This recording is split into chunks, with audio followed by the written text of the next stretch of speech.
తెలంగాణ ప్రభుత్వ ప్రధాన కార్యదర్శి రామకృష్ణారావు సర్వీసును పొడిగిస్తూ కేంద్ర ప్రభుత్వం ఉత్తర్వులు జారీ చేసింది. సిఎస్ రామకృష్ణారావు పదవీ కాలం ఈ నెల 31తో ముగియనుంది. పదవి విరమణ చేయవలసి ఉండగా ఆయన సర్వీసును పొడిగించాలని డిఓపిటిని తెలంగాణ రాష్ట్ర ప్రభుత్వం కోరింది. రాష్ట్ర ప్రభుత్వం చేసిన విజ్ఞప్తి మేరకు కేంద్రం మరో 7 నెలల పాటు రామకృష్ణారావు సర్వీసును పొడిగిస్తూ ఉత్తర్వులు ఇచ్చింది. దీంతో 2026 మార్చి వరకు రామకృష్ణారావు తెలంగాణ ప్రభుత్వ ప్రధాన కార్యదర్శిగా కొనసాగనున్నారు.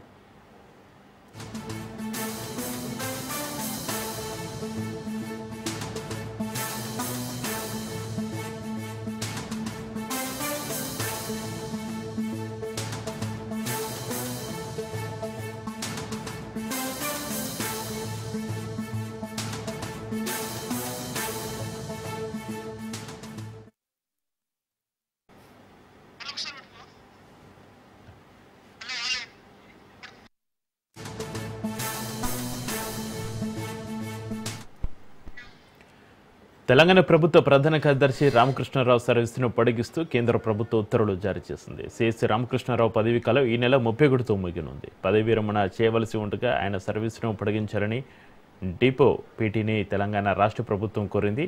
ఇక రాష్ట్ర ప్రభుత్వం చేసిన విజ్ఞప్తి మేరకు కేంద్రం మరో 7 నెలల పాటు రామకృష్ణారావు సర్వీసును పొడిగిస్తూ ఉత్తర్వులు ఇచ్చింది. దీంతో 2026 మార్చి వరకు రామకృష్ణారావు తెలంగాణ ప్రభుత్వ ప్రధాన కార్యదర్శిగా కొనసాగనున్నారు.